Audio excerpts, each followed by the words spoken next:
Yes! Salut tout le monde! Bonne semaine, bon lundi. Écoutez, la watchlist cette semaine qui est faite une journée plus tard. Par manque de temps, tout simplement, hier. Écoutez, cette semaine, c'est une semaine OPEX. Une semaine où ce qu'on est toujours dans un range pour le moment. On a quand même quelques trucs à surveiller cette semaine. Les indices vont être aura notre attention principale. Mais vous avez une chose à garder en tête, c'est qu'on est dans un range d'un an, dans un range de 6 mois, dans un range de 2 mois et dans un range de comme 2 semaines.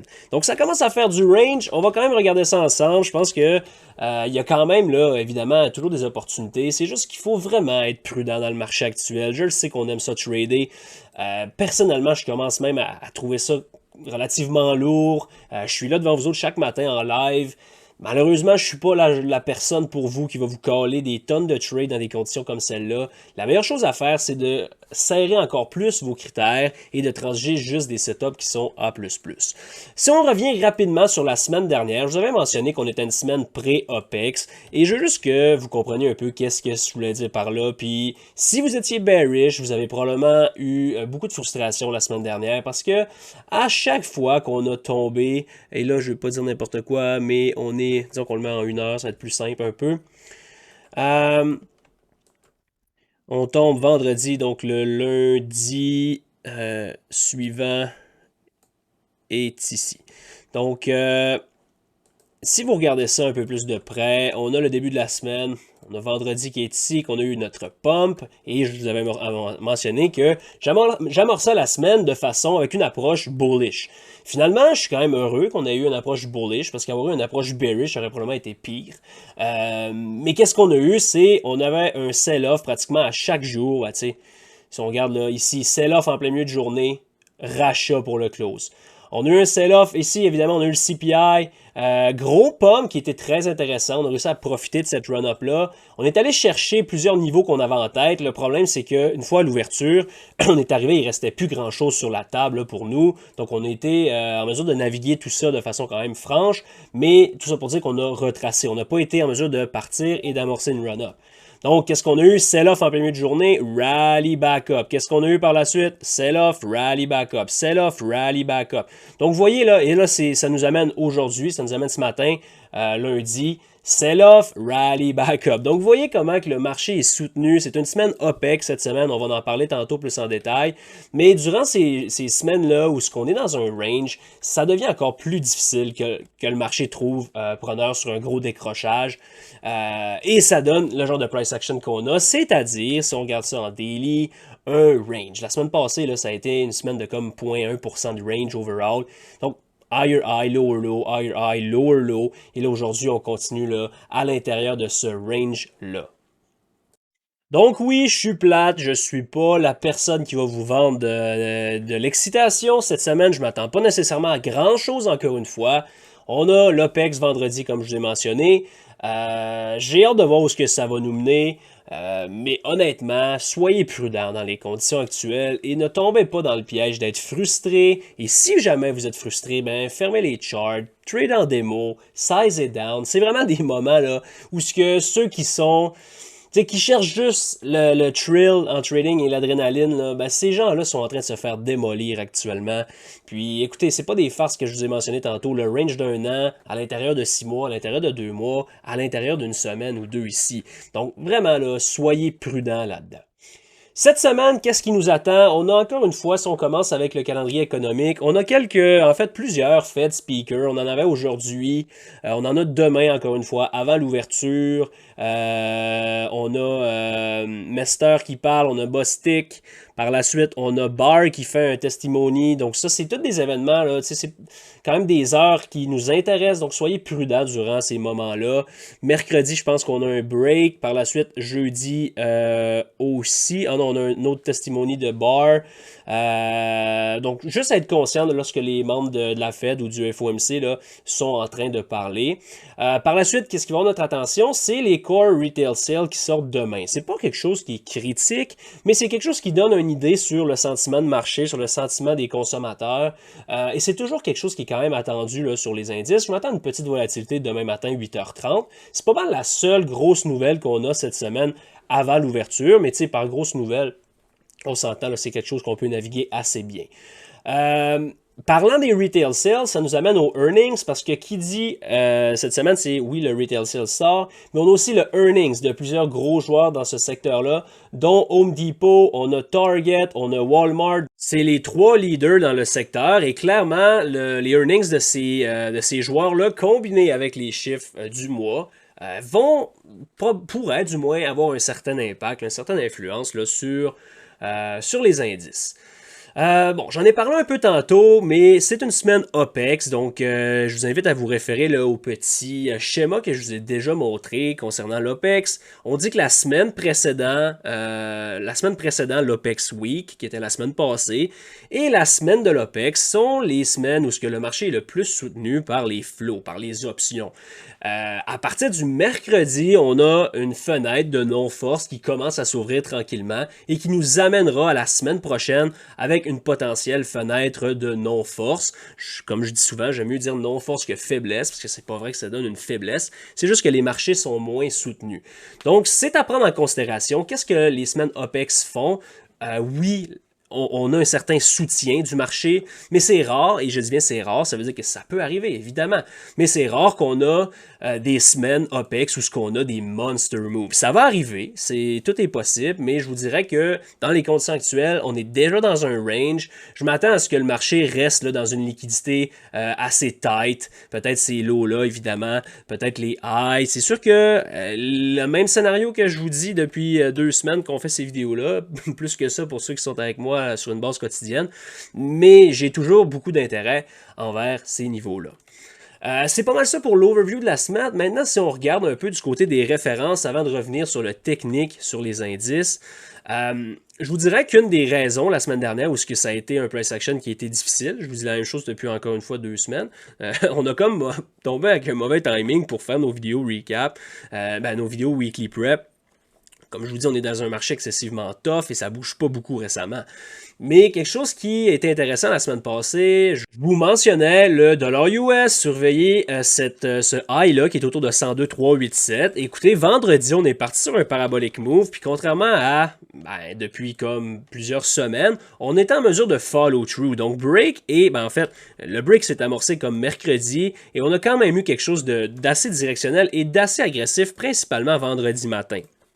Le problème là-dessus, c'est que les indices n'ont pas nécessairement eu la faiblesse que j'aurais voulu voir versus un dollar qui breakait un niveau comme critique.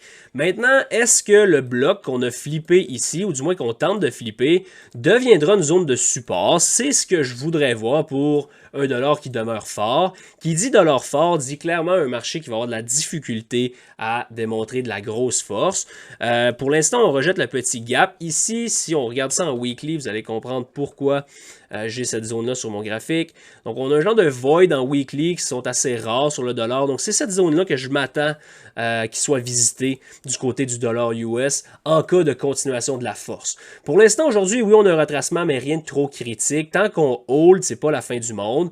Si on se met à reverser violemment, là, clairement, on devrait aller chercher les zones que je vous mentionne depuis plusieurs semaines.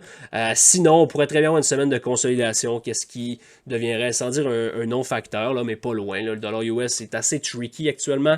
Et c'est entre autres une des raisons pour lesquelles c'est aussi difficile sur les marchés actuellement. On a un Nasdaq super fort, on a un SP500 moyen, on a un Dow qui démontre de la faiblesse, Russell qui est un peu tout croche, le dollar qui est pas vraiment aligné avec tout ça, et le VIX, on va y arriver tantôt, il n'y a pas grand chose à tirer de ça. Donc vous comprenez là, c'est pas un environnement qui est évident honnêtement. Mais pour le dollar US, je veux aussi prendre le temps de vous montrer quelque chose. C'est pas quelque chose de critique, vous ne devez pas commencer à framer quoi que ce soit avec ça. Mais si vous jetez un œil à Euro-USD, qui est techniquement l'inverse du dollar US, généralement, on peut baser un peu d'autres, on peut faire d'autres analyses entre les deux. Et lorsqu'on a des divergences, ça peut nous servir de référence. Un peu comme le dollar US nous sert de référence, mais là, on pourrait dire que on parle de référence d'une référence, si vous comprenez bien. Donc, si vous regardez le dollar US, je ne veux pas qu'on passe trop de temps là-dessus, mais regardez le high du 2 mai ici qui a été formé, et regardez le low du 2 mai qui a été formé sur l'euro. Donc, vous voyez là, l'euro a brisé ce lot-là depuis le 9 mai. Ce lot-là est brisé sur l'euro, alors que du côté du dollar US, on l'a brisé seulement vendredi. Donc, on a quand même une grosse divergence qui était en place là-dessus. Et c'est honnêtement quelque chose qui pourrait offrir un snapback assez important ou probablement amorcer un mouvement plus important. Puis là, je parle pas de cette semaine, je parle en général. C'est quelque chose qui pourrait être précurseur de ça. Donc, à voir lequel qui va driver lequel, mais juste, je voulais attirer votre attention puis vous montrer un peu là, qu'est-ce qu'on peut tirer lorsqu'on analyse différentes références comme ça entre elles.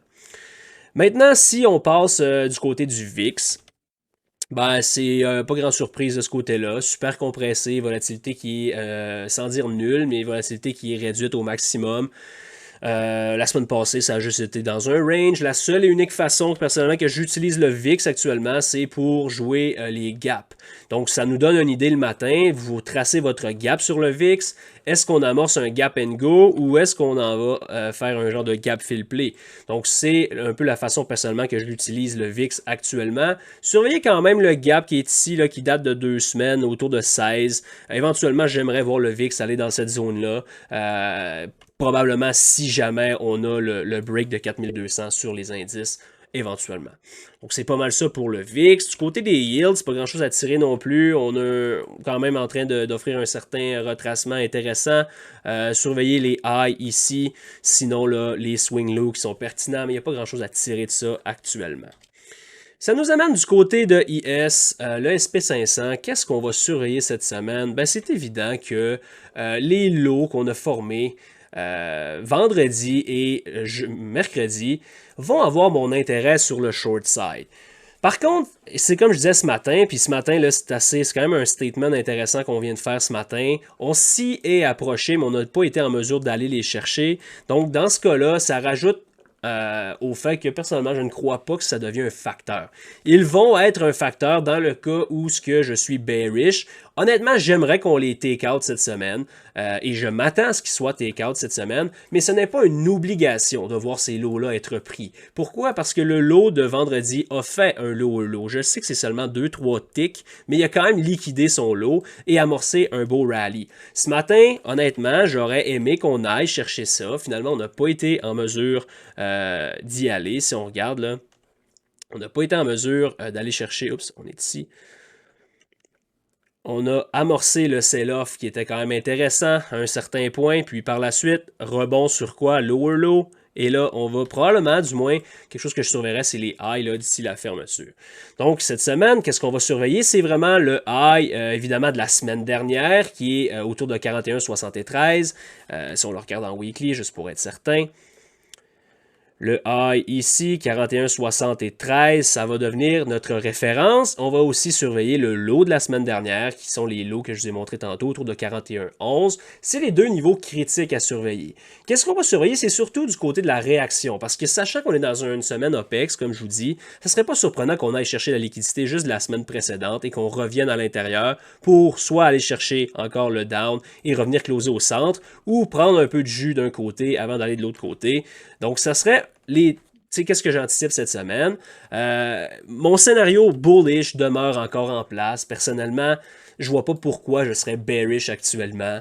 À chaque fois qu'on prend notre liquidité sur le downside, on amorce un rally. Je sais qu'ici, on a fait un higher high. C'est pour ça que j'avais confiance sur le short side. Mais à partir du moment où on liquide ce lot-là et qu'on amorce un autre bounce, personnellement, j'ai aucun intérêt à shorter autre que l'attaque de ce double bottom-là. Personnellement, si on m'offre un trade qui s'approche de ça, c'est clairement un trade où ce que je veux shorter ici et prendre mes profits. Par la suite, on surveille la réaction. Est-ce qu'on prend liquidité et on amorce un rally ou est-ce qu'on accélère down et on s'en va attaquer le low ici et balancer notre void en daily? Donc ça, c'est ce que j'anticipe sur le SP500 cette semaine. Honnêtement, je vous dirais que c'est pas une semaine que j'ai beaucoup d'attentes, encore une fois, mais j'ai la même approche que les 2 dernières semaines, qui étaient upside, en fait c'était ici, je crois, on a fermé vendredi, donc on avait amorcé cette semaine-là bullish, on a amorcé cette semaine-là bullish, et maintenant je l'amorce bullish, mais avec un petit peu moins de confiance, étant donné que c'est l'OPEX. On va trader qu'est-ce qui nous est offert, mais honnêtement, soyez quand même prudents. Je m'attends à ce que ça demeure là, assez choppy pour peut-être encore une partie de la semaine. Du côté long, on va surveiller 41,58, 41,56, qui est une zone assez intéressante, qui pourrait même être brisée d'ici la fermeture. Sinon, ça nous amène à quoi? Ça nous amène au high de la semaine passée, 41,73. Honnêtement, je voudrais pas le voir retourner beaucoup plus bas. Si jamais on perd le lot de ce matin, ben clairement, je m'attends à ce que si on perd ce lot-là, on s'en aille chercher le double bottom qu'on a en place. Et par la suite, on surveille la réaction, comme je vous dis, jusqu'à un potentiel de 40,62 et potentiellement le void en daily. Sur du upside plus loin, si on peut dire, ben, c'est sûr que le high à 41,91 devient intéressant et le fameux 4206, là, comme je vous répète souvent. Maintenant, si on regarde du côté de Nasdaq, qui était un véritable monstre, et c'est une des raisons, entre autres, pour lesquelles je mentionnais cette semaine, la semaine dernière, que, après le CPI, qu'on a amorcé la big run, je mentionnais, soyez prudents avec IS. Oui, j'aime le upside, mais éventuellement, là, NQ va avoir besoin de respirer un peu, et c'est exactement ce qu'il a fait. Donc, gros driver du côté du Nasdaq actuellement. On arrive sur une zone critique qui est un genre de gap en daily et un genre de high très important combiné à un bloc en weekly. Donc c'est la même zone que je vous mentionnais la semaine passée, 13,548. C'est ce que j'ai en tête sur du upside. Je vous invite à regarder un peu le wedge qu'on a en formation sur Nasdaq. Je suis vraiment pas un fan de pattern, mais ça c'est le genre de choses qui me donne confiance pour un genre de blow-off top qui pourrait vraiment comme exploser et éventuellement offrir le vrai move qu'on veut depuis longtemps.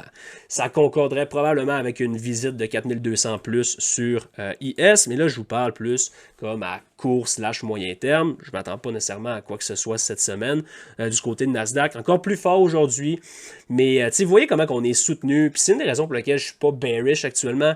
Depuis la prise de liquidité là, de 4100 sur IS, Nasdaq a toujours soutenu chaque pullback. Hop, 50% sur le bloc, hop, on retrace sur le bloc, hop, sur le bloc ici. Et là, je ne vous dis pas qu'on s'en va là maintenant. On aura probablement besoin peut-être de consolider encore un peu. Mais il reste que le Nasdaq est excessivement fort et tous les setups que je joue long actuellement, c'est principalement, j'essaie de coordonner ça et d'y aller avec le Nasdaq qui a une force relative intéressante. Donc voilà pour le Nasdaq. Cette semaine, écoutez, là, premièrement, j'aimerais un certain soutien de cette zone-là. On va voir si autour de, 13 313, on est capable de holder. Tant qu'on ne perd pas ce lot-là, j'ai pas vraiment d'intérêt short. Dans le cas où on perd le lot qui est ici, on pourrait s'attendre peut-être à voir 13 000, qui est un chiffron intéressant et qui pourrait faire beaucoup de sens d'ailleurs pour l'OPEX. Donc, je vous dis ça comme ça. Sinon, sur le upside, 13 550 demeure notre target 1, qui n'est pas très loin d'ailleurs. C'est loin d'être impossible qu'on aille là cette semaine. Et par la suite, on surveille la réaction dans cette zone-là. Qui est potentiellement là, une zone qui commence à être un peu dangereuse là, selon moi. Le problème, c'est qu'il faudrait que IS aille aussi visiter 4200 en même temps pour avoir une confiance supplémentaire. Qu'est-ce qu'on ne voudrait pas qu'il arrive? Ben, ça serait correct, là, on pourrait quand même jouer le upside, mais dans le cas où le Nasdaq break, hold, alors que IS est en train de repair et de visiter 4200 plus, ben ça pense pas, à ce moment-là que Nasdaq va reverser. On pourrait le voir dans ce cas-là aller peut-être un peu plus haut, mais là, ça commence à être un peu loin. Donc, je vous donne juste un petit outlook là-dessus. Maintenant, qu'est-ce qu'on a? Ben, on a quelques titres qui ont mon attention encore cette semaine. On commence ça avec Meta, qui est vraiment, vraiment fort. On en a parlé aussi quelques fois. Pas un titre que je daytrade beaucoup récemment parce qu'il n'est pas très joli intraday. En daily, c'est quand même bien. Si vous regardez là, on a le earning gap up ici, on pourrait baisser ça. Mais qu'est-ce que je vous ai mentionné ici? Regardez, on a un petit gap qui n'avait jamais été testé.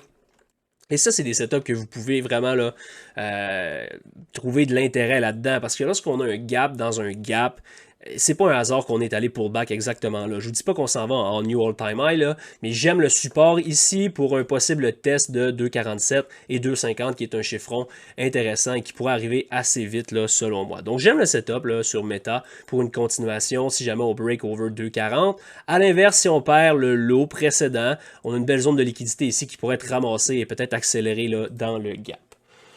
Netflix, rapidement, c'est pas un titre que j'aime beaucoup non plus, mais overall, il est assez joli depuis les earnings. Quand même, de façon, tu sais, bouge bien d'un point de vue structural, il est quand même assez fort. J'aime ce que je vois, j'aimerais qu'on aille chercher ce high-là, même si on est allé un petit peu en pre-market ici. J'aime la possibilité d'une continuation sur ce move-là. J'aimerais voir un certain support de cette zone-ci, sinon je pense qu'on pourrait quand même retracer violemment. Titre qui est quand même dépendant des indices, donc surveillez ça là, de près. Nvidia, maintenant, encore une fois, lui, cette zone-là demeure mon top watch si jamais on flippe de façon bearish sur les indices. Vous voyez, le double bottom, c'est mon target short. Mais avant d'arriver là, on a beaucoup d'étapes à franchir. Démontre encore une force relative intéressante. Si jamais on perd le lot de vendredi, je pense qu'on pourrait faire confiance à un certain retracement. À l'inverse, la force actuelle pourrait nous amener là, à 300, qui est un chiffron psychologique important. AMD, même secteur, j'aime un petit peu plus. AMD, j'aime le lower low qu'il a fait ce matin, suivi du rebond, encore une fois très fort là, depuis les nouvelles là, avec Google, etc. Donc j'aime le potentiel run jusqu'au chiffre 100 qui demeure mon target là, pour le moment là-dessus. J'aurais pas de problème à le voir weeker, peut-être une week ou deux dans cette zone-là autour de 91-92 avant d'aller plus haut. Mais le fait qu'on bounce déjà ce matin, à partir de là, j'aimerais mieux qu'il ne retourne pas plus bas.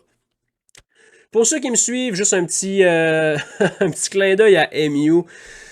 Écoutez, ceux qui sont dans le groupe vont se reconnaître, mais le break que j'attends depuis des mois sur MU est en train de se passer comme aujourd'hui et je m'attends à ce qui arrive aujourd'hui. Vous pourrez regarder ça selon l'heure que vous écoutez la vidéo, mais je m'attends à un break de 64,50 aujourd'hui d'ici la fermeture. Titre que j'ai pris vendredi, que j'ai manqué sur le move down. Et là, aujourd'hui, on ouvre up 2,5%, puis une run de comme 5%, 6% aujourd'hui, alors que je ne suis plus en position. Mais c'est la beauté du trading. C'est un titre qui est banni de ma watchlist à tout jamais, à partir de maintenant. Maintenant, du côté d'Apple, je l'inclus parce que c'est peut-être c'est un leader pour le marché, évidemment. Je suis pas un fan de son price action, encore une fois, c'est très laid, comme plusieurs titres. Mais j'aime le gap qu'on a. J'aime le range en consolidation. Dans le cas où on sort de ce range-là, surveillez peut-être une prise de liquidité d'un côté comme de l'autre avant d'offrir le vrai mouvement. Mais je voudrais que le prix soit soutenu autour de 170. C'est une zone que j'aimerais voir holder du côté d'Apple. On termine bientôt avec Tesla. Écoutez, j'aime beaucoup la prise de liquidité dans le gap qui a été fill d'ailleurs. Donc ça, c'est intéressant. Je vous le mentionnais la semaine passée pour le gap fill play. Ça, c'est réglé. J'aime moins la rejection. Par contre, grosse rejection violente le vendredi.